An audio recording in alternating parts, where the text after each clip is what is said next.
49ers Packers.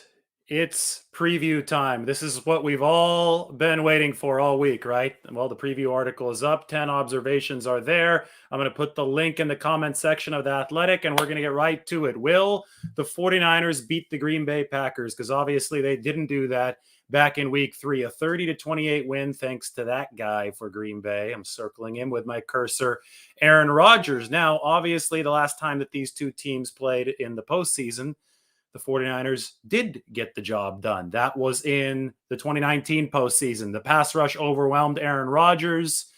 The running game set records, just like Colin Kaepernick set records on the ground the previous time that the 49ers and the Packers linked up. That was in the 2012 postseason. Obviously, Lambeau Field was another spot of success for Kaepernick and the 49ers in 2013. Stay tuned for a big piece looking back at that 2013 game that Matt Barrows, Daniel Brown, and I co-wrote. That's going to be coming out tomorrow. So that was a freezing one. This is going to be a freezing one. Here are the keys for this game.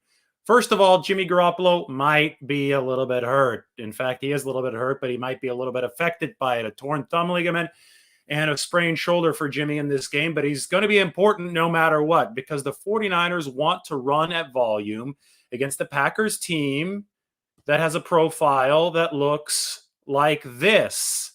There's some red there. Remember, for the Rams and for the Cowboys, there wasn't any red in their profile. I meant they were above average at everything. Well, the Packers, they're below average in some important phases of the game. Overall defense, number 22.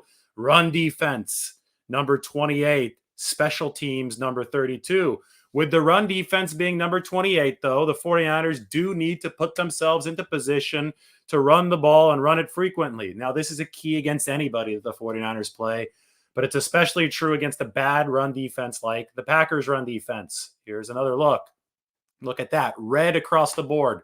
Every single statistic, advanced, simple statistics, whichever way you want to look at it, the Packers aren't good in the run game. So the key is Jimmy Garoppolo. Jimmy Garoppolo has to be able to convert third downs, throw it well enough in the short game to set the 49ers up for running situations. In the first game, in the first half of that one, the 49ers and Garoppolo did not do a good enough job. He missed on some short throws. The 49ers had a punt on some, crucial fourth downs. They couldn't move the chains enough to set themselves up to run. Now, at the same time, they also didn't have Elijah Mitchell. He didn't play in week 3, and Deebo Samuel was not a running back yet back then. So the leading rusher was Trey Sermon, who had 10 carries for 31 yards, and that obviously did not cut it.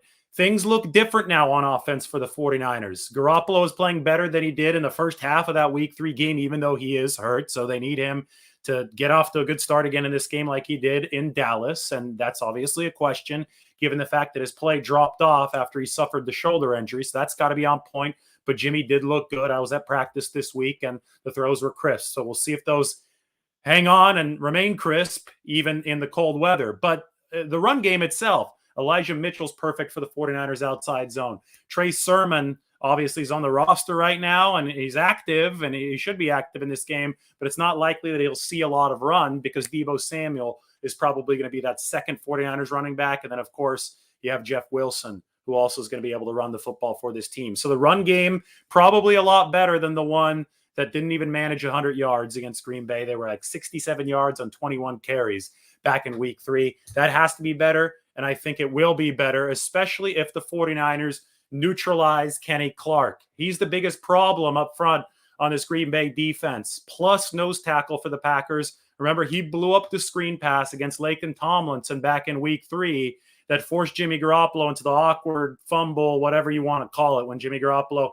looked up. Oh, crap. There was Kenny Clark right in my lap after he steamrolled Laken Tomlinson and created a fumble, led to a Green Bay field goal. And ultimately, I guess that was a winning difference in this game because it made it 27-21. 49ers drove down the field, made it 28-27 with Juszczyk's touchdown. But Aaron Rodgers erased that to Devontae Adams in the final 37 seconds. So Kenny Clark makes that Green Bay run defense a lot better, but he has to rotate out of the game. He's a big guy, can't be there on every single snap. So take advantage of the fact that the Packers are a lot worse when Kenny Clark is off the field. And obviously, when he's on the field, find a way to neutralize him, whether it be through a double team, running away from him, whatever. Dominant defensive tackles do occasionally have their way against this 49ers defense because the 49ers are a little bit light up front, right, with their offensive line. So neutralizing Kenny Clark is the key to getting that 49ers run game going. Again, run defense that remains bad. The Packers are about number 30 across the board of metrics on run defense. All right, so speaking of blowing the lead in the final 37 seconds against Aaron Rodgers and company, the 49ers did not get good defensive back play. They're going to be looking different at the quarterback position in this game than they did in week 3. It's very likely, I think, that you see Ambry Thomas and Emmanuel Moseley as your two starters. Now, the only reason I'm not certain is because Thomas has a bone bruise in his knee and he's officially listed as questionable. So the 49ers have to hope that Thomas, who they'll make a decision on this weekend, is ready to go because he's quietly, or maybe even not so quietly, blossomed into one of their best cornerbacks. The Cowboys didn't even look his way really last week more than a couple times. Early physicality against CeeDee Lamb, early physicality against Ezekiel Elliott, and Ambry Thomas has grown up right in front of our eyes. Now, a key for Aaron Rodgers in that first game is that he got rid of the ball so quickly, 2.31 seconds on average between snap and release, which was one of the fastest times in the NFL this year. Rodgers obviously did that to neutralize a 49ers pass rush that had completely overwhelmed him in 2019, 2 times. So the Packers, to do something different, they said, we got to get this ball out quickly. Now, you can only get the ball out quickly if the secondary that you're facing isn't doing a good job covering short routes. And the 49ers didn't do a good job covering short routes. So Rodgers was able to get the ball out in 2.31 seconds. The 49ers weren't able to stop the short game, and the whole defense really collapsed, especially in those final 37 seconds. So the key in this game is that Ambry Thomas, who the 49ers drafted as a press man corner out of Michigan, Emmanuel Moseley, who they've developed, who's intercepted Aaron Rodgers before in the playoffs. Those 2 guys need to play the short game well, whether that be press man coverage up front, whether it be disguising coverage for the 49ers, whatever it is, they can't let Aaron Rodgers get away with impunity with that short game. They have to control the short game to force Rodgers to hold on to the ball longer so that pass rush can hit home. Because one thing that we know isn't the same as week 3 is the 49ers pass rush. They were a bottom half unit at that time in week 3. It wasn't looking good for them, right? It was Nick Bosa and everyone else. Well, now it's Nick Bosa and everyone else. Arden Key, maybe even Jordan Willis, who has a high ankle sprain, should be coming back. But Bosa will be coming. I mean, I'd be shocked if Bosa didn't play. He's almost cleared concussion protocol. 49ers very optimistic about that. And he's got a whole band of brothers rushing the passer with him.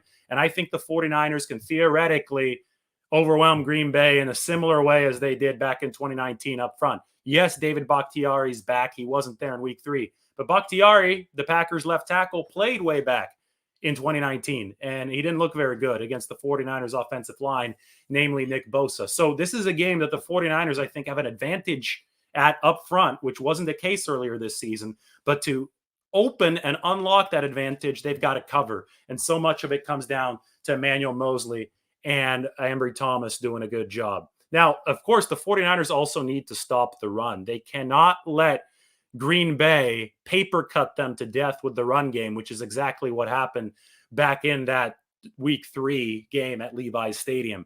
The Packers ran for 100 yards on 25 carries, so nothing too prolific or great, right? But they only had a negative gain on one of those 25 rushes, so 24 of them went for positive yardage. The longest one went for 12, but most of them just went from 4 to 6 yards. And that put the 49ers behind schedule, and it put Aaron Rodgers on schedule. So in 2019, Aaron Rodgers faced 3rd and 9 a lot of the time, right? He faced, maybe 3rd and 7, 2nd and 9, 3rd and 7. Those downs turned into 2nd and 6 and 3rd and 3 and 3rd and 2 in week 3. And that was because of the run game that was allowing too much leaky yardage for the 49ers in that contest. Now, the 49ers run defense is different now. In fact, the 49ers run defense might be the best in the league since then. Let's take a look at this. I made another graphic in my article the other day. They've moved Eric Armstead to the inside, and that was after that last Packers game. This is the 49ers run defense EPA per game since moving Eric Armstead inside. That is them in gray. They are the number 1 run defense in the league, over 3 expected points better than they were in week 3. The 49ers lost that game by 2. So I said, perhaps it's poetically predictive. If that 49ers run defense can give them 3 more points in this game, maybe they beat the Packers this time around. But they can't allow that leaky yardage because the Packers, 64 of their 100 rushing yards in week 3 came after contact. That's over 2 yards after contact. That means 2-yard gains are turning into 4-yard gains. 4-yard gains are turning into 6-yard gains.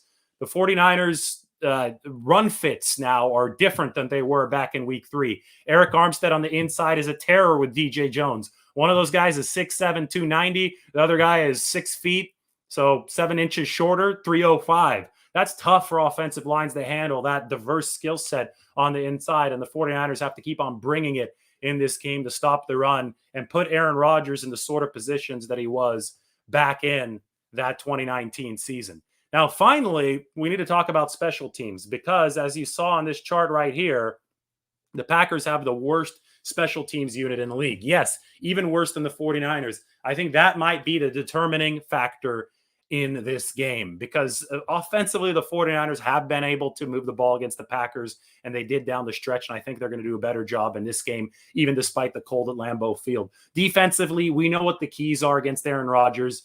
I think the 49ers are going to be better than in week 3, but Aaron Rodgers is going to make plays. This game was evenly matched in week 3. It ended up being, something that came right down to the wire. It's so very possible that something like special teams determines this game. The Packers have been bad on kick coverage. They've been bad on punt coverage. The 49ers can get returns against these guys. Trenton Cannon, who's not going to play in this one, but he's the guy who led that big kickoff return. He ripped it off at the end of the half and put the 49ers back into the game when they were down 17-0. So perhaps the 49ers get something out of a returner in this game. Maybe you throw Deebo Samuel back there for an opportune kick or two. I don't know what you do, but you can't screw up special teams, and you definitely want to take advantage of the fact that the Packers aren't good there. This guy right here, Aaron Rodgers, most efficient quarterback in the league, second most accurate quarterback in the league by that metric behind only Burrow. I mean, he's a Hall of Famer. He's going to be a Hall of Famer, and the 49ers have beaten them already in the playoffs. They're going to have to play a complete game to do it again. My score prediction, 49ers 28, Packers 27. It's an iconic score in 49ers history, and I think that some way, somehow, with some torture on the side or maybe as the centerpiece in the main dish, the 49ers are going to get it done. All right, you guys, I hope you all enjoy. I just saw a comment. Givens had a monster game last week. Yeah, maybe the unsung hero like Kevin Givens will get it done for the 49ers. All right, everybody, take care.